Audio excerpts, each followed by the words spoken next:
Arène Tedem, bonsoir. Bonsoir. Vous avez écouté pendant plus d'une heure. Je vous ai vu prendre beaucoup de notes en même temps.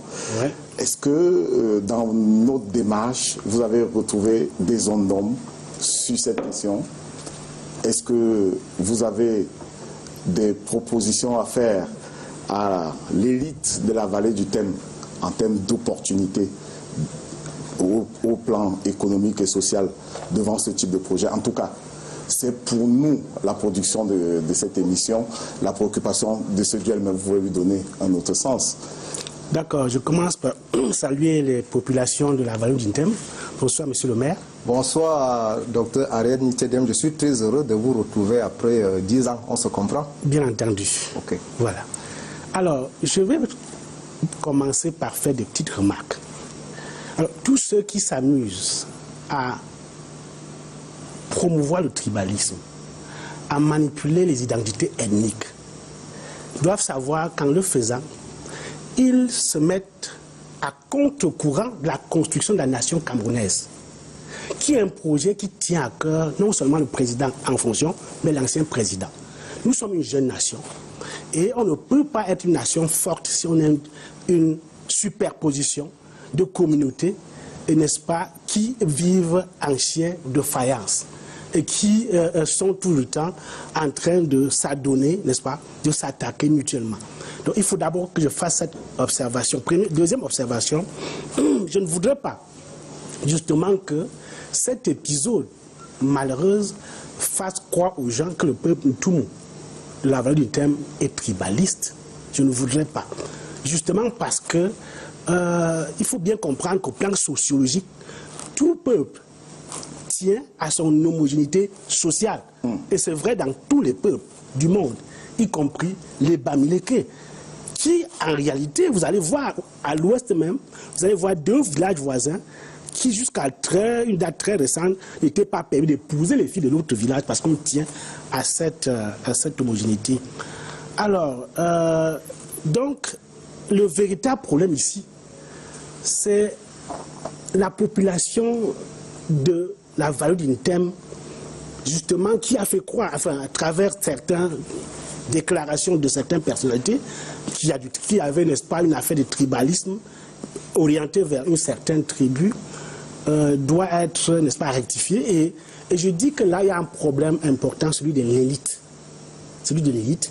Je dis que c'est un peuple travailleur. J'ai des amis dans cette communauté, vous n'êtes pas le seul. Par exemple, j'ai un haut commissaire de l'État, celui qui a le plus travaillé sur le budget programme. Tellement, je m'amuse souvent à l'appeler la mémoire du budget programme. Parce que c'est la seule personnalité que le chef d'État a laissée dans cette direction, dans ce secteur-là.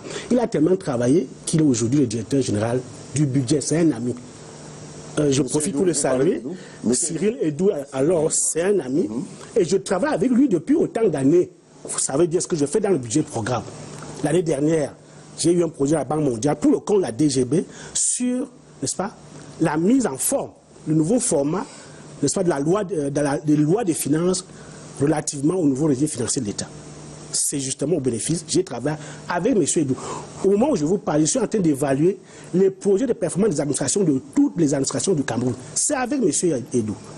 Et l'une des grandes directions de la direction générale du budget est tenue par un fils de l'Ouest, la DDPP, la direction qui gère les dépenses du personnel et des pensions. Et c'est certainement M. Edou qui l'a proposé à ce poste.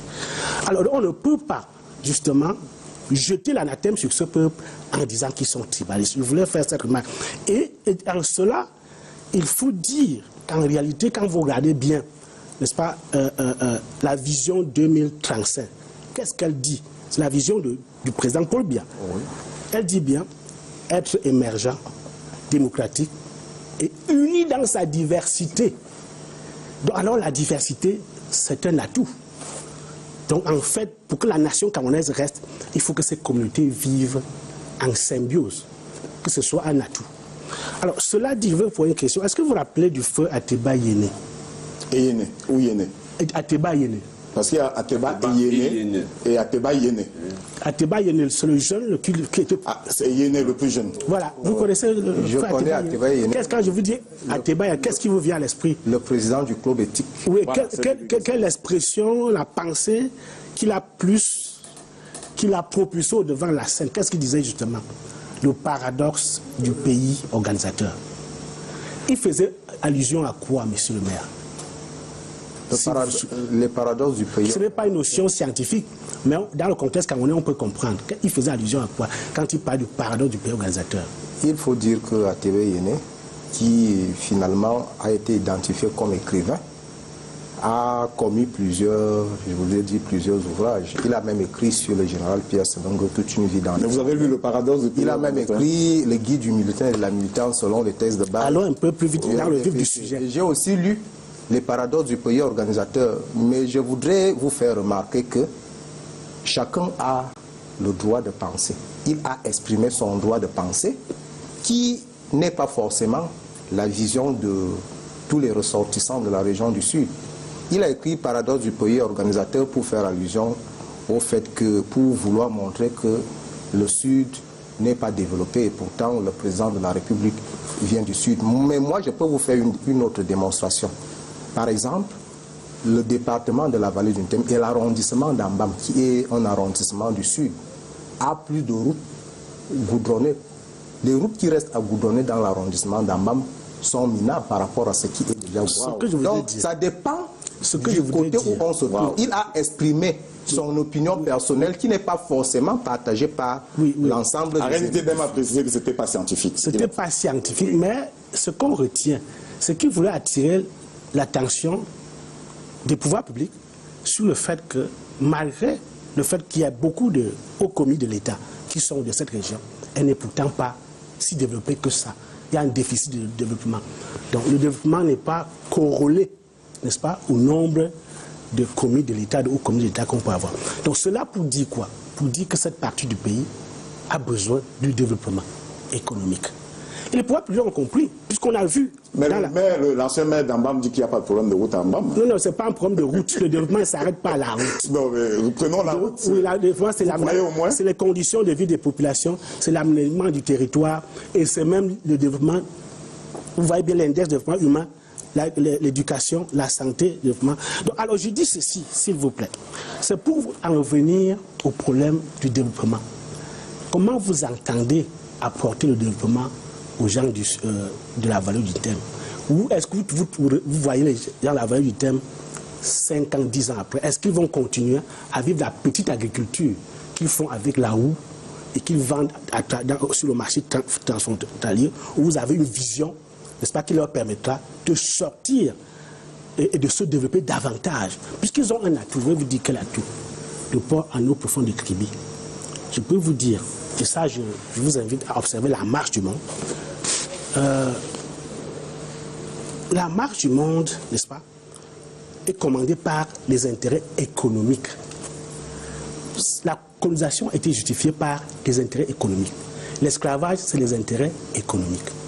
La mondialisation, c'est les intérêts économiques. Même quand on voit les enfants qui traversent pour aller en Europe, qui traversent les eaux, voilà, c'est pour les intérêts économiques. Beaucoup de gens qui se retrouvent dans les grandes capitales, dans les centres urbains, c'est pour les intérêts économiques. Donc ce que je veux dire, c'est quoi?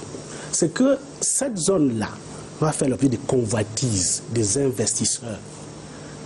Et il faut bien dire ceci, les investisseurs n'ont pas de race ni d'ethnie. Ils n'ont qu'une seule chose qui est importante pour eux, créer de la richesse, créer la valeur ajoutée pour leur... Il vient se faire de l'argent. Et on sait depuis la nuit des temps, les peuples ont toujours résisté à ces investisseurs qui se venaient de faire de l'argent. On a vu avec la colonisation, mais ça a réussi à passer. On voit bien avec la mondialisation. Il y a le mouvement altermondialiste de José Bové. On connaît bien ce que José Bové fait depuis des décennies, mais ça n'empêche pas la mondialisation de faire son cours. Tout ça fait pour dire quoi? Que la valeur d'une thème. Vous voyez bien, est-ce que vous connaissez la densité de la population de la vallée de cette région? Tout à fait. Elle est de... En fait, je connais la densité de la population de la vallée de la région du sud du département de la vallée du Tem. La région du Sud, elle est de combien? Commençons par là, ensuite celle de la vallée du Thème. De toute façon, ce qu'il faut reconnaître, c'est que le département de la vallée, la région du Sud et le département de la vallée du Thème, comparativement aux autres régions, sont relativement moins peuplés. Ça, il faut le reconnaître. Alors, je voudrais... Mais il a évoqué la densité. Alors, ce que je vous dis quoi? Entre la population... Oui, c'est que je sais, la population, la densité de la population, c'est le nombre d'habitants au kilomètre. Elle est de 4% comparée à 12% au niveau national. Alors, ce qui fait que... Il a donné le pourcentage en ce moment. Oui, le 4 habitants au kilomètre carré, voilà, comparé à 12 kilomètres national. Le port à Mono Profond se trouve là à quelques mètres. Quand cette route va passer, la route que nous appelons de tous nos voeux, la route qui va permettre qu'au départ de Kribi, on ne passe pas par 3 régions pour se retrouver à Ebolova.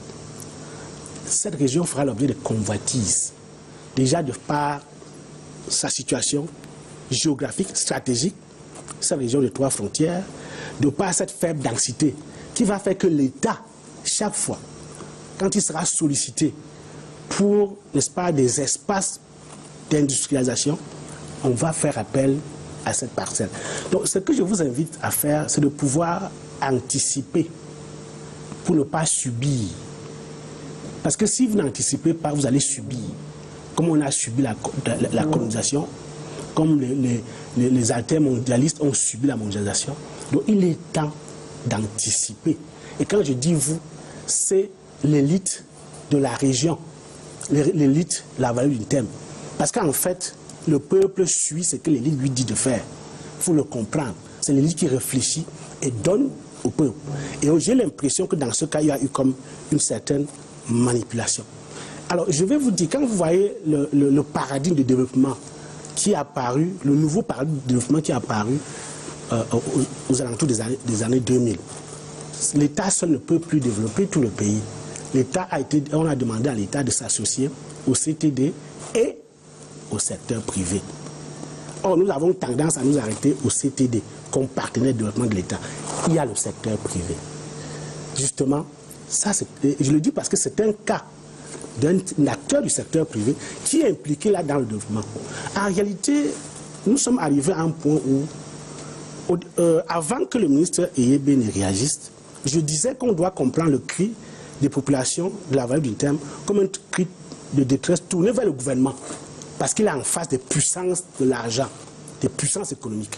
Et ils sont vulnérables devant les puissances économiques. L'État doit les assister. Parce que l'État est garant non seulement de l'intérêt général, mais de l'équité.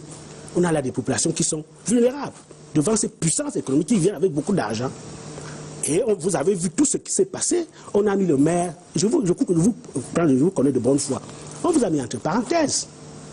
Et il y a des élites qui ont participé aux réunions. Et aujourd'hui, les populations sont, heureusement, il faut le dire, heureusement, et j'ai confiance à quelqu'un comme le ministre Eyébé, et qui, dans l'équipe de la force de l'expérience, est peut-être l'un de ceux qui a le plus d'expérience. Il a été ministre aussi jeune que vous. Hein. Oui, de l'urbanisme et de l'habitat. Avant de revenir. Oui. Il est très pondéré, quand vous voyez comment il gère l'espace politique, où il est responsable à l'équipe, avec des personnalités comme mon ami Bézigui. Il arrive à bien gérer tout ce qui se passe là-bas avec des personnalités fortes. Même comme l'ancien secrétaire d'État, l'ancien DG Lenam. C'est des personnalités fortes. Non, c'est des personnalités fortes. Mais il arrive à les gérer. Donc c'est quelqu'un qui a une certaine expérience, qui est pondéré. Et je pense qu'il va, n'est-ce pas, trouver une bonne solution. Mais je voudrais que vous, en tant que leader, élite, parce qu'un maire, c'est un leader, vous êtes non seulement une élite, mais vous êtes un leader. Donc vous avez des gens qui vous suivent, qui vous écoutent religieusement. La perception du tribalisme, la perception de l'autre, ça se construit, mais ça se déconstruit aussi. Qu'est-ce que vous entendez faire? Non seulement pour promouvoir le développement de la vallée du Thème, anticiper sur ce que la vallée du Thème va devenir en termes de convoitisme. Vous voyez tout un barrage de Mainveleux, vous avez le port à eau profonde. Qu'est-ce que vous allez vous proposer pour anticiper et comment vous allez faire pour déconstruire, n'est-ce pas, on va dire quoi, cette présomption de tribalisme, ce mauvais cliché qui pèse désormais sur les populations de la vallée du Thème. Voilà des questions.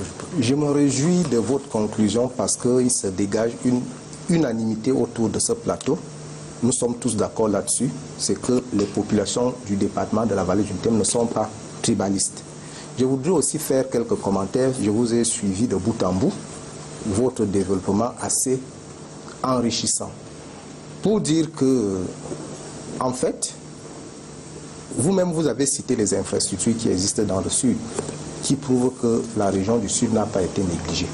La région du Sud a le barrage hydroélectrique de Mangouve, la région du Sud a le port en eau profonde de Kribi. Il y a des routes qui sont en train d'être construites avec tout ce que cela comporte. Et vous savez aussi, vous avez pris un cadre de référence qui est le document de stratégie pour la croissance et l'emploi, qui est la vision du chef de l'État, la vision de développement à l'horizon 2035, quoi qu'elle soit déjà dans le processus d'actualisation avec notamment la stratégie nationale de développement qui, à l'heure où nous parlons, se trouve déjà au niveau de la présidence de la République pour la relecture et la validation. Mais je voudrais vous dire que la vision demeure. C'est le cadre. Cette vision elle-même, parce que le docteur Nitedem a fait allusion à la richesse linguistique et autres. Je voudrais dire que cette vision ne part pas de... Je voudrais dire que ce n'est pas une génération spontanée. Ce n'est que la résultante de la Constitution que le président de la République lui-même a fait adopter en date du 18 janvier 1996, la Constitution de la République du Cameroun. Lorsque vous parcourez le préambule, il est clairement écrit que le peuple camerounais, fier de sa diversité linguistique, alors et culturelle, ça veut dire nous considérons cette diversité comme une richesse. Et cela est d'autant plus visible dans le département de la vallée du Ntem. Je vais vous raconter une histoire. En tant que maire, je vous disais à l'entame de cette émission que nous recevions, nous les autorités locales, des instructions qui nous venaient du sommet de l'État, nous demandant de ne pas appliquer systématiquement la réciprocité. Qu'est-ce que j'entends par réciprocité? Je suis maire d'une commune frontalière. Il arrivait des fois que de l'autre côté de la frontière, que je vois un Camerounais qui est en train d'être molesté, torturé. Il n'est pas question que le prochain qui va venir de notre côté, qu'on fasse la même chose. Je voudrais vous dire qu'on a une histoire où une autorité administrative de ce pays a réussi à avoir des terrains, je voudrais dire à l'ouest, mais lorsqu'elle a pris sa retraite, on lui a remboursé son argent. On a des histoires comme ça, nous faisons dans la tolérance pour dire qu'en BAM, nous n'appliquons pas la réciprocité et il n'y a pas du tout de tribalisme à Ambam. Pour revenir maintenant à la question de développement, vous savez bien que le président de la République, chef de l'État, son Excellence Paul Biya, qui est le concepteur de la décentralisation, a décidé d'appliquer cette stratégie politique de gouvernance, cette technique de gouvernance pour le Cameroun. Ayant donc, j'ai évoqué la Constitution tout à l'heure qui jette les bases de la décentralisation, qui fait du Cameroun un État unitaire décentralisé. La décentralisation a pour quelle base? A quoi pour base? La participation des populations. Et la philosophie de base, c'est quoi? La solidarité nationale et le développement équitable et équilibré des régions et des collectivités territoriales décentralisées. Ça voudrait dire, dans le principe, le président de la République se soucie du bien-être de l'ensemble de tous les Camerounais sur toute l'étendue du territoire. Mais il faut reconnaître quand même qu'il le fait au prorata, je voudrais dire, du poids démographique et spatial de chaque région. Nous sommes bien conscients que ce soit sur le plan de la superficie, que ce soit sur le plan de la population, la région du Sud est nettement inférieure. Pas inférieure en termes de classement, je voudrais dire, je me base sur ces deux facteurs. Alors, il est normal que, par exemple, Douala ou bien Yaoundé et autres, qui sont plus peuplés et plus spacieux, bénéficient des autres infrastructures comme des stades et autres. Mais cela ne voudrait pas dire que le président de la République néglige la région du Sud. Je vous ai dit que le principe de base du processus de décentralisation, c'est le développement équitable et équilibré. Je vais vous prendre quelques indices. Dans la répartition des impôts soumis à péréquation, docteur Nitedem, vous êtes économiste, le principe de péréquation est basé sur quoi? La péréquation, c'est quoi? C'est-à-dire, on prélève. La décentralisation, d'abord, c'est un système de générosité qui voudrait qu'on prenne une commune comme celle de Kousseri, qui n'a pas de forêt, mais bénéficie au même titre que les 360 autres municipalités du Cameroun, de la redevance forestière annuelle. Ça, c'est la décentralisation, c'est un système de générosité fondé sur le principe de solidarité nationale et de développement équitable et équilibré. Je vais peut-être apporter des précisions. Pour aller un peu plus loin, revenir à la vallée du Ntem, savez-vous que l'État du Cameroun a créé un programme de développement intégré de la zone des 3 frontières? Et la décentralisation est un processus. Nous passons bientôt à la phase d'accélération. Je voudrais préciser que l'accélération, lorsqu'on parle d'accélération, c'est le passage au second échelon de la décentralisation à travers la mise en place des collectivités territoriales décentralisées de second niveau. Nous avons déjà les communes qui fonctionnent. Maintenant, il y a l'imminence de la mise en place de la région. C'est ça l'accélération du processus de décentralisation. Et les régions viendront gérer, je voudrais dire, un autre niveau de compétences. Je voudrais revenir sur une précision. Oui. Quand j'ai parlé, n'est-ce pas, de la densité de la vallée du Ntem, oui, je voulais faire référence au problème qui est actuel. Oui, je voulais y arriver. Oui, pour y arriver, il faudrait que vous parliez des différents domaines, oui, tels que définis par le droit foncier au Cameroun. Oui. Il y a 4 catégories, vous pouvez les énumérer. Oui, c'est justement là le problème. Et c'est ça qu'il faut dire aux populations. Et c'est même ça qui pose problème. Oui. Et ils sont 4, citez-les. Le domaine national, oui, le domaine privé de l'État, oui, le domaine public. Et le 4e, c'est quoi? C'est le domaine privé des particuliers. Oui, voilà. Maintenant, le domaine national, et c'est là où j'en viens, oui, il a 2 catégories. Oui. Vous connaissez les 2 catégories? Allez-y. La première catégorie, le domaine national de première catégorie, appartient aux premiers occupants qui ont mis en valeur de terre avant 1974. Oui. Le domaine national de deuxième catégorie, c'est les terres qui sont restées vides. Et ça, on a dit, ça appartient à l'État. C'est l'État qui doit en disposer comme il l'entend. C'est le fond du problème. Pourquoi je voulais dire? Et c'est pour ça que justement, quand on a une région qui a une faible densité, ce domaine national est plus vaste. Et l'État sera plus regardant de ce côté-là. Et cela, c'est une injustice qui a été mise en place par les Allemands. Allez consulter les archives. Le décret impérial allemand du 15 juin 1896, qui a dessaisi, n'est-ce pas, qui a dépossédé les indigènes de leurs terres. C'est ce décret-là qu'on a répliqué avec la réforme de 1974. Et c'est tout le problème. Je ne voudrais pas vous arrêter, docteur Ariel Nitedem. J'ai cru à un moment donné que vous avez perçu le problème des populations de la vallée du Ntem. Le problème les populations de la vallée du Ntem ne rejettent pas la création des réserves foncières. Écoutez-moi bien. Rendons-nous au niveau du Camerounais ordinaire. Vous, universitaires comme moi, c'est nous qui connaissons cette théorie-là sur les différentes catégories de terrain. Maintenant, au niveau du Camerounais ordinaire, l'homme de la rue, qu'est-ce qui se passe lorsqu'on va exécuter un projet quelque part?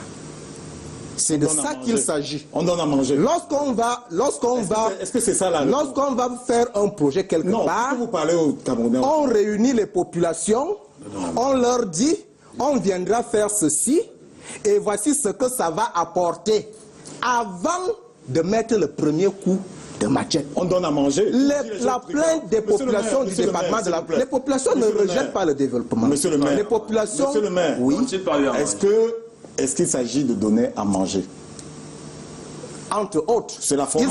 Il s'agit de donner à manger. Il s'agit de recruter les jeunes de la vallée du Ntem.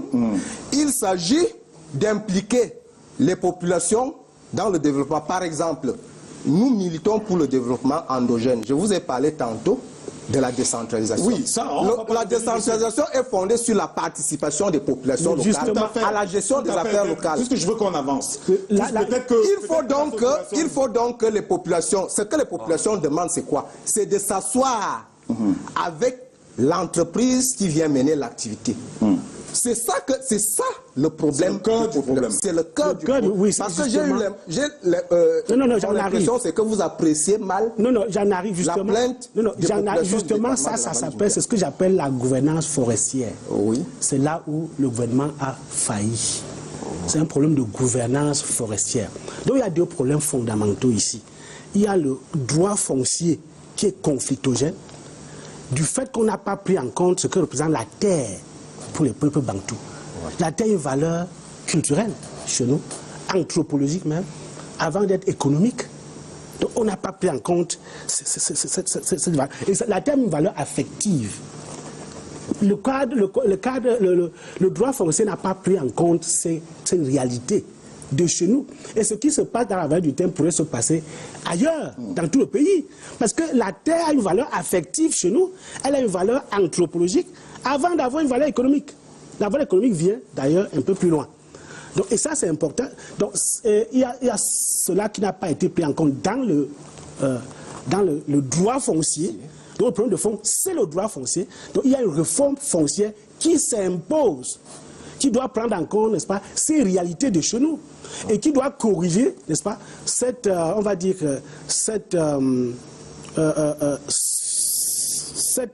enfin, ce caractère conflictogène que le décret impérial des Allemands de 1896 a introduit. Et je dis maintenant, il y a la gouvernance foncière, à savoir comment est-ce qu'on le processus d'attribution d'une concession. Quand on parle de gouvernance, l'un des piliers des canons de la bonne gouvernance, c'est la participation. Et c'est tout le problème ici.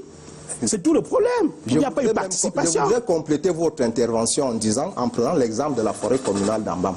Lorsque nous étions dans le processus d'élaboration du plan d'aménagement, dans les différentes étapes de léonage, de l'inventaire d'aménagement, laissez-moi vous dire qu'il y a des portions de forêt auxquelles les équipes n'accédaient pas. Parce qu'on disait que c'est sacré. Il y a aussi cet aspect des choses. Alors les gens ne peuvent pas venir sans consulter les populations locales, entrer directement en brousse, se mettre à faire n'importe quoi et demander aux populations de ne pas accéder aux forêts. C'est ça, pas de valeur anthropologique. Le fond du problème. Alors si on doit sortir, il faut proposer. Première chose, il faut refaire la réforme foncière au Cameroun. C'est un chantier qu'il faut entreprendre. Il faut être courageux.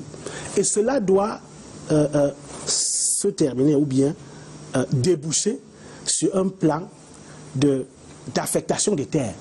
Puisqu'il faut que les populations aient des terres. On ne peut pas considérer tout le domaine national, toutes les terres qui n'étaient pas mises en œuvre avant 1974 appartiennent de facto à l'État et que les populations doivent être complètement mises en dehors. C'est tout le problème. C'est pour ça que ça s'apparente à une appropriation. Alors qu'au lieu au regard de la loi, ce n'est pas le cas. Ce n'est pas le cas. Donc il faut une réforme foncière. Il y a l'urgence d'une réforme foncière qui prend en compte les réalités locales. Il y a l'urgence, n'est-ce pas, de mettre... On ne peut pas développer une agro-industrie. Entre-temps, on doit être légaliste. La République est fondée sur des lois. Et même si elle est mauvaise, on doit l'appliquer. La loi veut que l'État, n'est-ce pas, gère le domaine national. Et c'est ce qui a été fait.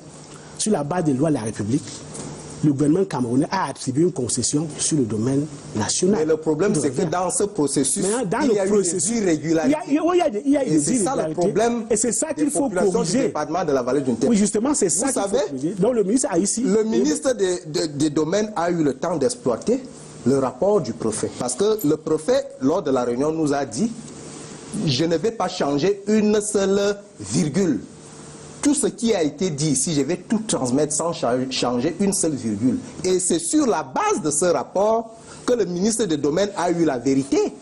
Et c'est ce qui l'a donc amené à prendre cette mesure conservatoire de suspension du bail. Mais ça ne voudrait pas dire que le processus s'arrête. Absolument. Il suspend le bail pour voir clair, parce que dans le même temps, le gouvernement a aussi le devoir de protéger ses populations. Absolument. Mais ce qui est important... Et vous, dans la vallée du Temple, restez ouverts. Oui, bien évidemment. On dit les populations de la vallée du Temple ne demandent qu'à être considérées comme des humains. Parce qu'à un moment donné, les populations ont eu l'impression d'être traitées comme des animaux. C'est pour cela qu'elles ont qualifié cette action d'expropriation sauvage, accaparement. Parce que vous n'êtes au courant de rien. Les gens viennent vous chasser avec les machettes et autres. Ils disent, vous n'avez plus le droit d'accéder à vos champs. Et de façon brutale. C'est pour cela que les populations, il faut bien analyser les concepts. Les concepts ne se créent pas pour rien. Lorsque les populations de la vallée du Nthème disent expropriation sauvage, parce que ça s'est fait, la méthodologie de néo-industrie a été sauvage. Je pense que c'est l'occasion pour moi de dire aux responsables de néo-industrie qui nous regardent certainement de rectifier le tir et de faciliter la tâche au pouvoir public. Parce que voilà une action qui, à la base, n'est pas une mauvaise action, mais la méthodologie, la façon de gérer le projet, c'est ça qui a conduit à tout cela. Et nous tous, nous nous rendons compte sur ce plateau qu'il y a eu un problème d'incompréhension à cause du comportement de néo-industrie. Et dans le même ordre d'idée, que néo-industrie, parce qu'ils ont engagé une campagne de désinformation. En début de semaine dernière, il y a eu peut-être 10 presses qui ont donné exactement le contraire de la situation normale. Lorsque les gens se fâchent contre vous, la solution, lorsque vous avez une plaie qui est en train de, je voudrais dire, se décomposer, la solution n'est pas de bander. La solution est de la nettoyer. Vous mettez les médicaments avant de bander. Que néo-industrie sache que la solution au problème de la vallée du Nthème ne réside pas dans la désinformation pour tromper l'opinion publique, parce que ça ne va pas résoudre. Mais le rapprochement, le contact avec les populations, c'est ça. Les populations de la vallée du Nthème sont prêtes. Ouais. Les populations ne demandent qu'à être considérées comme des humains. Je dois dire, c'est bien compris. Je dois dire ici qu'il faut rappeler le rôle prépondérant de l'État. Néo fait déjà l'objet de suspicions, ce qui me semble compréhensible, à cause de ce manque de transparence que les agents de l'État ont affiché. Donc c'est l'État qui doit prendre les choses en main maintenant pour rassurer.